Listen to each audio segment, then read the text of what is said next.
오늘 본문 말씀 창세기 21장 8절에서 21절까지 말씀입니다. 창세기 21장 8절에서 21절까지 이게 좀 긴데 한번 읽고 말씀을 보겠습니다. 아이가 자라매 젖을 떼고 이삭이 젖을 떼는 날에 아브라함이 큰 잔치를 베풀었더라. 사라가 본즉 아브라함의 아들 애굽 여인 하갈의 아들이 이삭을 놀리는지라. 그가 아브라함에게 이르되 이 여종과 그 아들을 내쫓으라. 이 종의 아들은 내 아들 이삭과 함께 기업을 얻지 못하리라 하므로 아브라함의 그의 아들로 말미암아 그 일이 매우 근심이 되었더니 하나님이 아브라함에게 이르시되 내 아이나 내 여종으로 말미암아 근심하지 말고 사라가 내게 이른 말을 다 들으라. 이삭에게서 나는 자라야 내 씨라 부를 것임이니라. 그러나 여종의 아들도 내 씨니 내가 그러한 민족을 이루게 하리라 하신지라. 아브라함이 아침에 일찍이 일어나 떡과 물 한 가죽 부대를 가져다가 하갈의 어깨에 메어주고 그 아이를 데리고 가게 하니 하갈이 나가서 부엘세바 광야에서 방황하더니 가죽 부대에 물이 떨어진지라. 그 아들을 관목 덤불 아래에 두고 이르되 아이가 죽는 것을 차마 보지 못하겠다 하고 화살 한 바탕거리 떨어져 마주 앉아 바라보고 소리내어 우니 하나님이 그 어린아이의 소리를 들으셨으므로 하나님의 사자가 하늘에서부터 하갈을 불러 이르시되 하갈아 무슨 일이냐 두려워하지 마라. 하나님이 저기 있는 아이의 소리를 들으셨나니 일어나 아이를 일으켜 내 손으로 붙들라. 그가 큰 민족을 이루게 하리라 하시니라.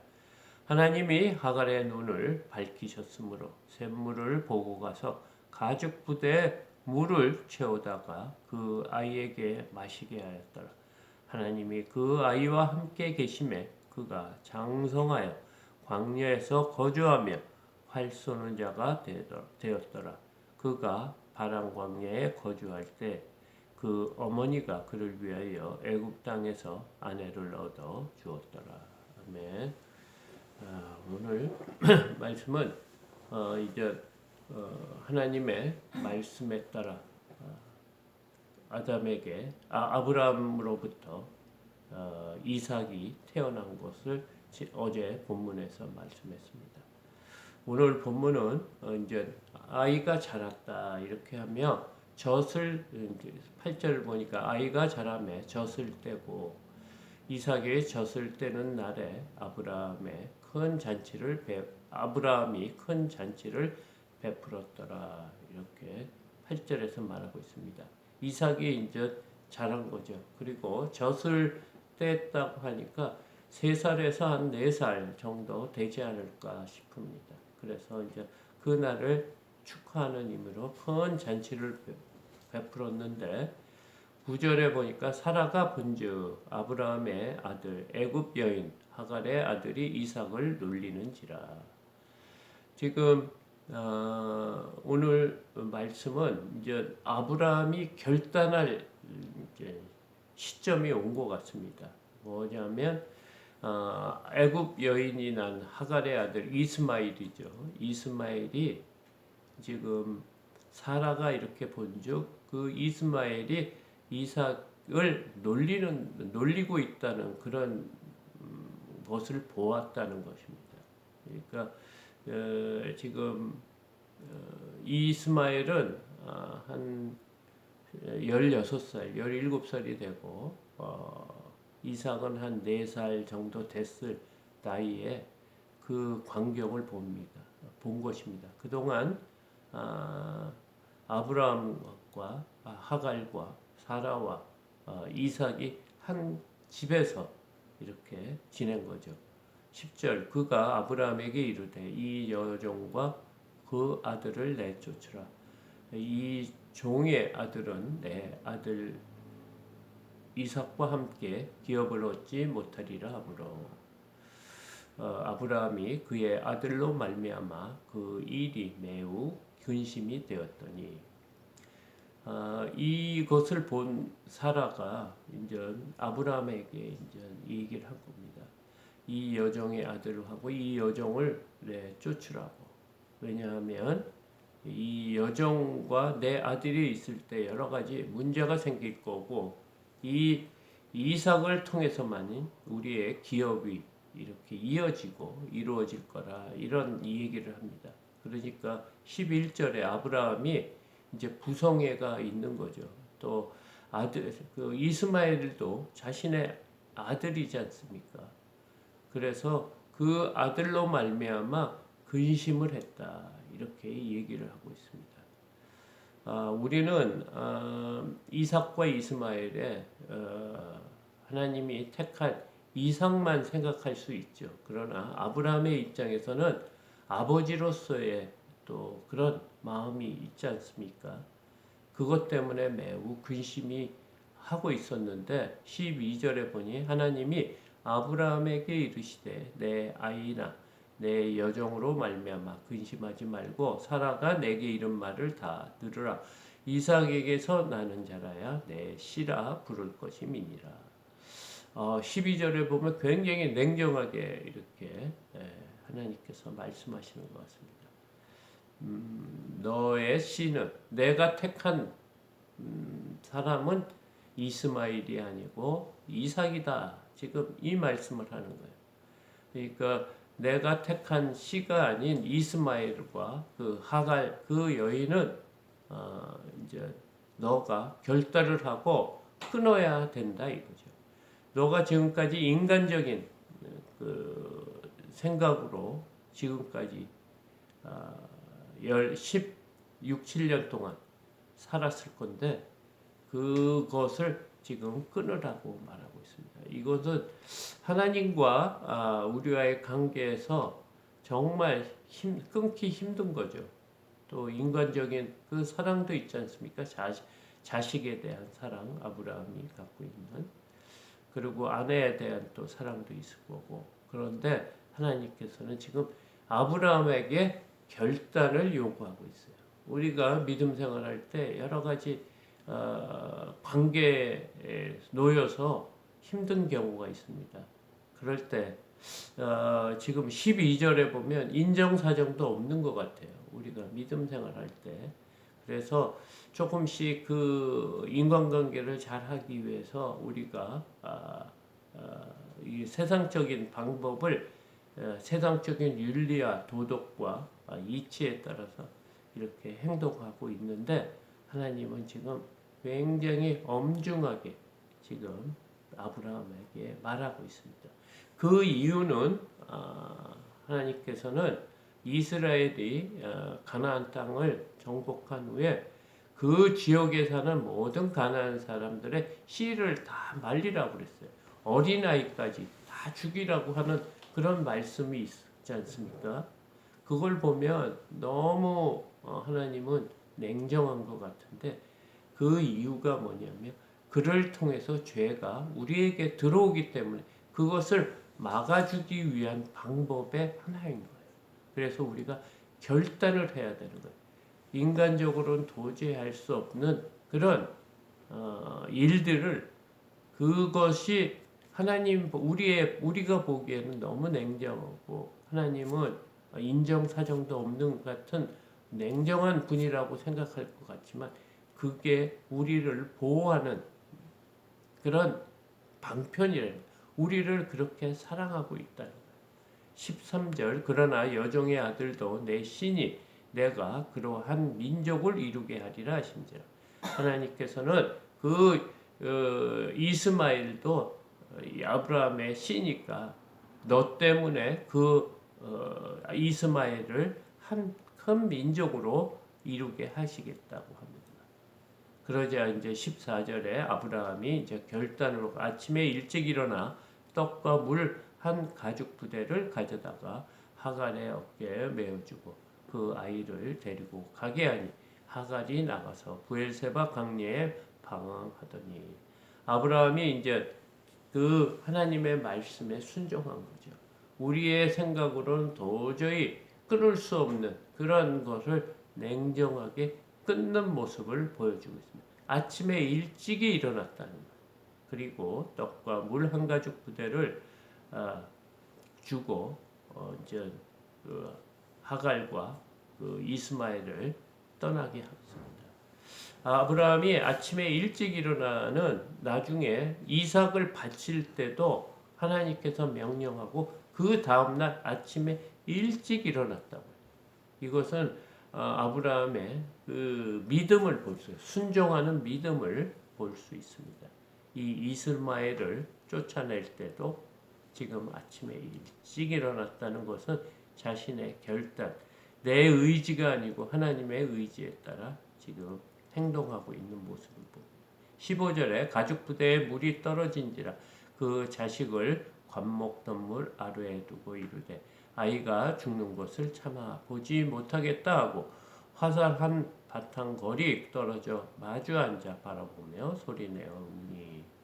지금 고통받는 하갈의 모습을 지금 보여주고 있습니다. 광야에서 브엘세바 광야 아무것도 없고 허벌판에 그 햇볕은 낮에는 햇볕이 굉장히 뜨겁고 밤에는 추운 그런 곳에 또 물까지 떨어져서 살 수 없는 이 지경이 내니 하나님 앞에 부르짖어 울고 있는 거예요.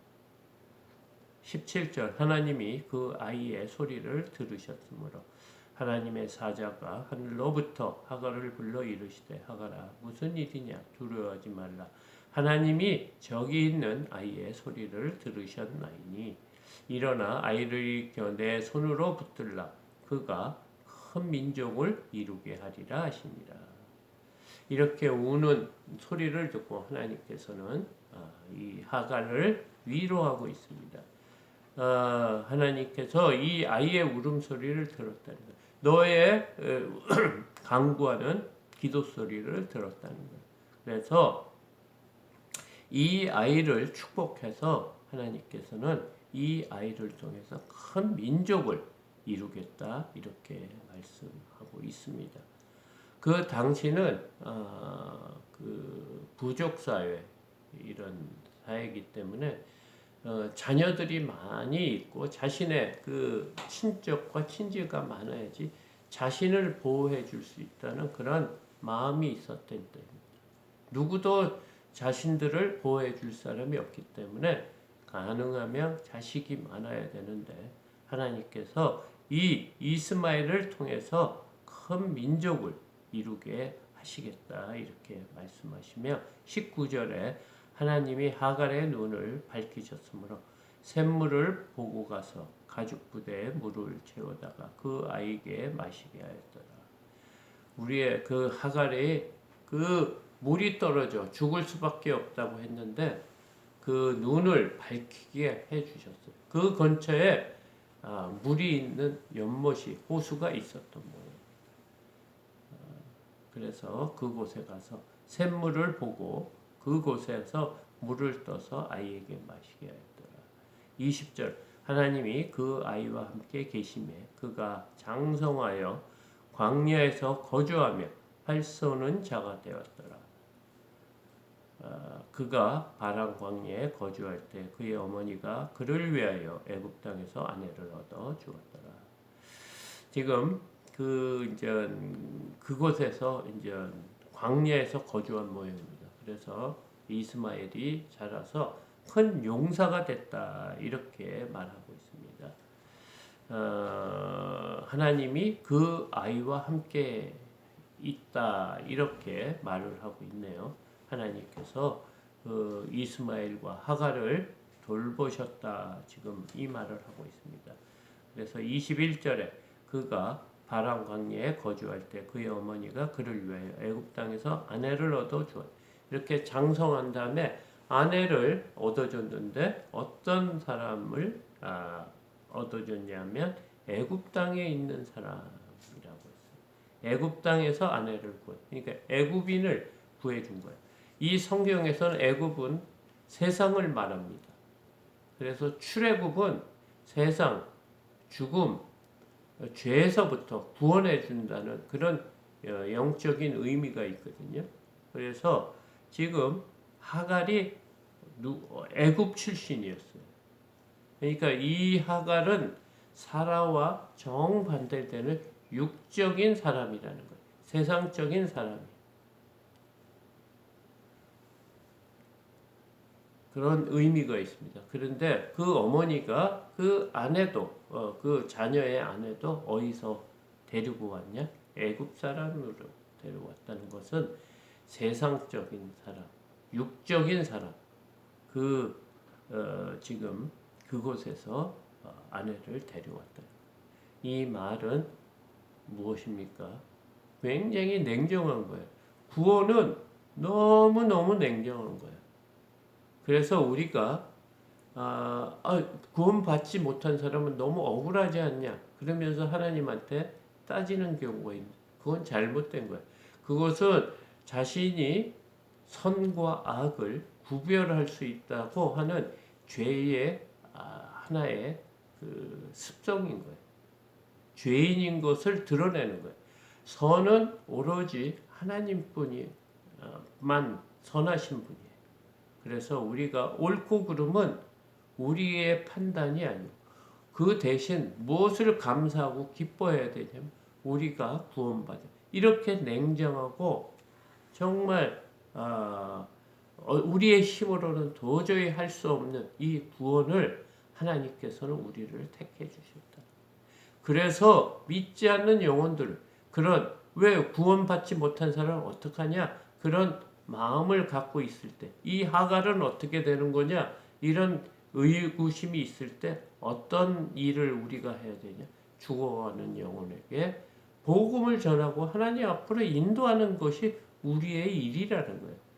하나님이 불공정하고 편파적인 분이라고 말하기 전에 우리의 구원받은 것을 기뻐하고 구원받지 못한 자들을 애통히 여기며 국률한 마음을 가지고 복음을 앞으로 이렇게 인도해야 되는 것이 우리의 할 일이라는 거예요.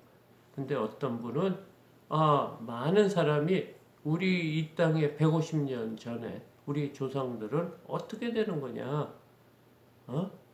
다 믿지 않는데 그 사람들이 구원받지 못한 거냐? 그때는 아주 충신도 있고 나라를 위해서 목숨을 바친 사람도 있는데 그 사람들은 어떻게 되냐? 그걸로 하나님을 대적하려고. 그것은 하나님의 은혜를 감사하는 게 아니고 하나님으로부터 잘못된 점을 찾아서 대적하려고 하는 그런 마음이에요. 우리는 영적으로 아브라함의 후손인 거예요. 그거는 우리의 힘으로 된 것도 아니고 우리의 어떠함으로 된 것이 아니고 하나님의 일방적인 사랑이고 택하심이야. 그래서 우리가 감사할 수 있는 거예요. 이 다음에 모든 것은 하나님이 하시는 거예요. 하나님이 선하다 그러면 그게 선한 것이고 하나님이 악하다고 하는 것은 악한 것인 것을 우리가 알고 그것을 수용해야 되는 것이 우리의 그 도리예요. 그래서 오늘 하나님의 은혜, 하나님이 이삭과 이스마엘이 있는데 그 중에 이삭을 택했다. 이런 선택, 택함이 계속 이루어집니다.